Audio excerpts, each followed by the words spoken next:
Hello दोस्तों, स्वागत है आपका मेरी नई कहानी में। आज मेरी सुहागरात थी। राजवीर मेरे बहुत करीब आ गया। उसने मुझे अपने पास खींच लिया। मेरी सांसें तेज हो गई, लेकिन मेरी आंखों में आंसू थे। मैंने कांपती आवाज में कहा, मैं किसी और से मोहब्बत करती हूँ।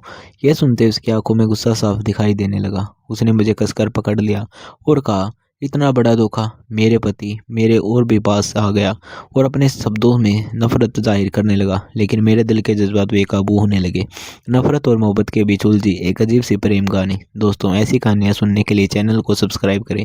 मेरा नाम सानिया है और मैं 24 साल की हूँ। हर माँ बाप की तरह मेरे माँ बाप को भी मेरी शादी की चिंता थी, इसलिए उन्होंने मेरी शादी राजवीर के साथ तय कर दी। मैंने कहा, माँ मैं शादी नहीं करना चाहती। मेरी ज़िंदगी पिछले 2 सालों से गम के सागर में डूबी हुई थी।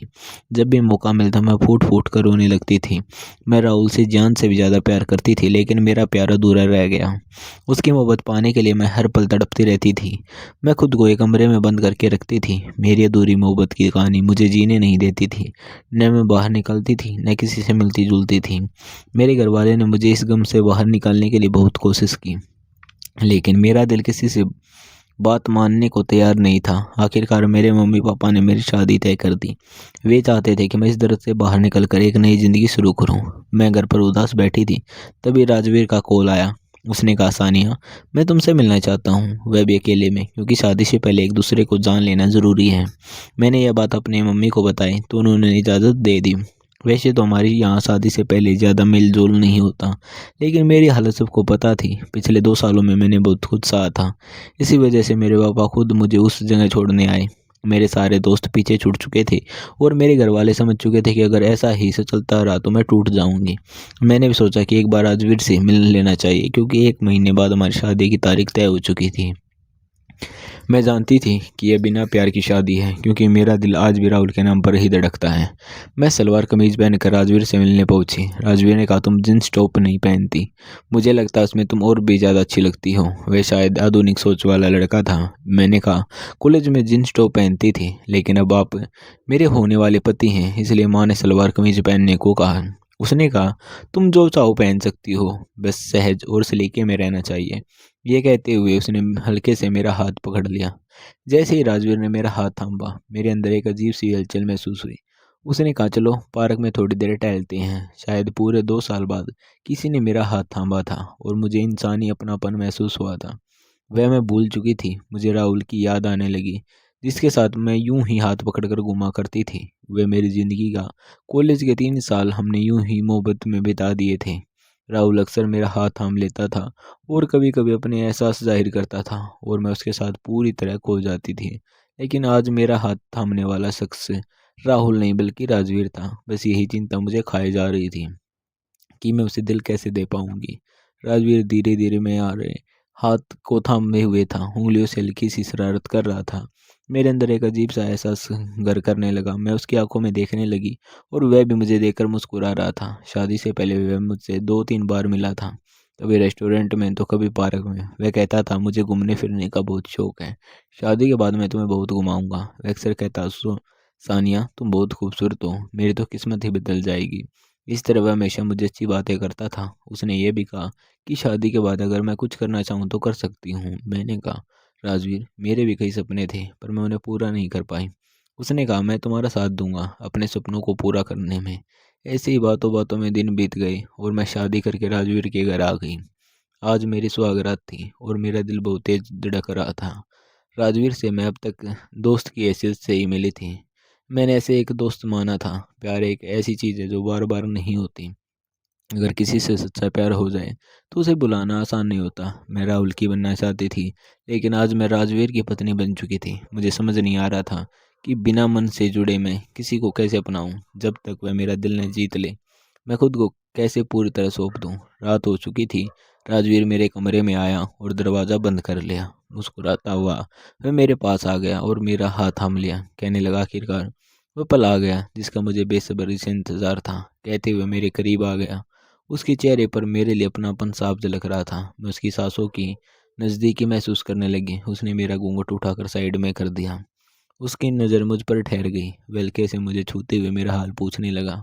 मेरी सांसें तेज होने लगी। वह मेरे चेहरे के पास झुका और बहुत ही हल्के से अपने एहसास जताने लगा। फिर वह धीरे धीरे मेरे पास ही बैठा रहा। जैसे ही उसने मुझे अपने और पास खींचा, मैं घबरा गई और अपनी आंखें बंद कर ली। मुझे राहुल की याद आने लगी, कैसे उसने मुझे स्वागरात के सपने दिखाए थे। बात बातों में न जाने कितनी बार मैं उसके साथ अपने दिल के एहसास बांट चुकी थी, और आज मेरा मन यह मानने को तैयार नहीं था कि कोई और शख्स मेरी ज़िंदगी में उसकी जगह लेने की कोशिश कर रहा था, जबकि मेरा दिल अब भी राहुल के नाम पर ही धड़क रहा था। ये सोचकर मेरी आंखों में आंसू आ गए। राजवीर ने मेरे आंसू देखे तो वह पीछे हट गया और बोला, क्या बात है, तुम्हारी आंखों में आंसू क्यों हैं? मेरी माँ ने मुझे बार बार समझाया था कि राहुल के बारे में राजवीर से कभी न कहूँ। मर्द होने के नाते वह यह बात सहन नहीं कर पाएगा कि तुम किसी और से प्यार करते थे। बहुत समझा बुझाकर माँ ने मुझे विदा किया था, लेकिन उस वक्त उनकी सीख मेरे दिमाग से निकल गई।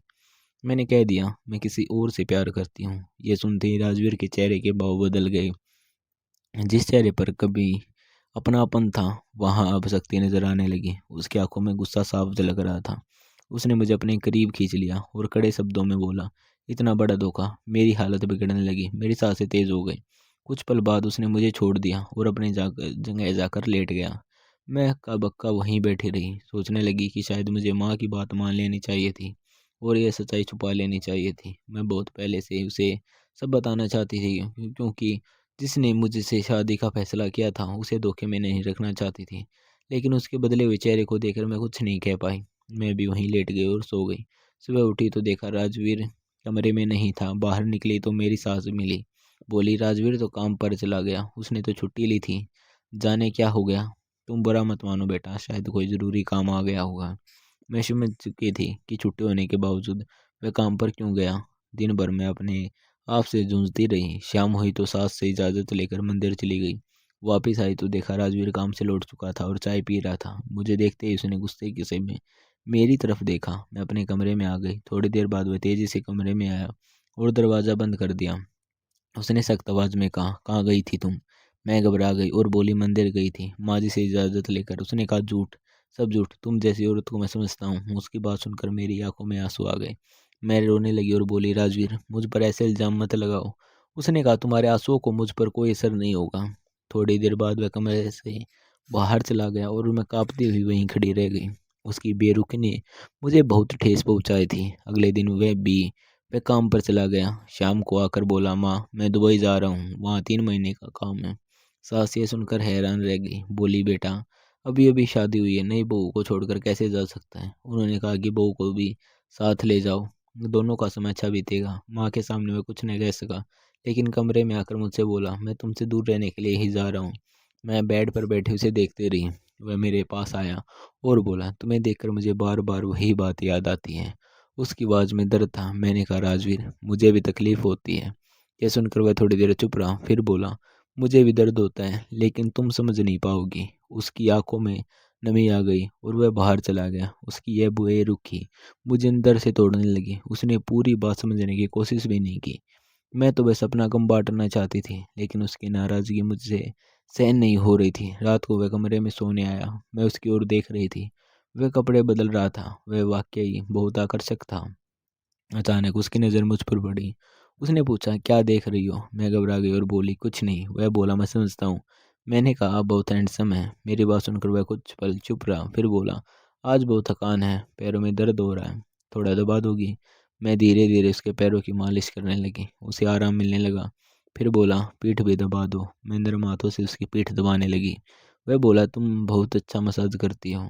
उसके पास होने से मेरे दिल की धड़कन तेज हो रही थी। थोड़ी देर में वह सो गया। मैं उसके पास ही लेट गई और उसे देखती रही। सोचने लगी कि अब राजवीर ही मेरी ज़िंदगी है और मुझे ही इस रिश्ते को संभालना होगा।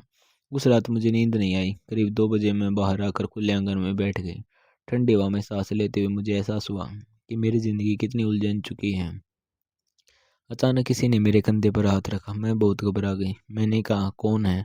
पीछे मुड़कर देखा तो राजवीर था। मैंने कहा, तुम यहाँ? वह हल्का सा हंसने लगा और बोला, किसी और की उम्मीद कर रही थी, अपने बॉयफ्रेंड को?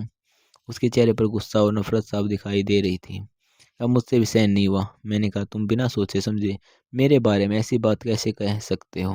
वह बोला, रात के 2 बजे मेरी पत्नी चुपके से घर के बाहर बैठी है, तो मैं क्या सोचूं? मैं खड़ी हो गई और रोते हुए बोली, राहुल मर चुका है, भगवान के पास है, वह कभी वापस नहीं आएगा। यह कहते कहते मेरी आंखों में आंसू बहने लगे। राहुल की मौत 2 साल पहले हो चुकी थी और मैं खुद को ही उसका जिम्मेदार मानती थी। उसी सदमे से मैं कभी बाहर नहीं निकल पाई। मैं अंदर आकर कमरे में लेट गई। थोड़ी देर बाद राजवीर भी आकर चुपचाप पास लेट गया। हमारे बीच कोई बातचीत नहीं हुई। मैं सिसक कर रोती रही और राहुल की यादों में खो गई।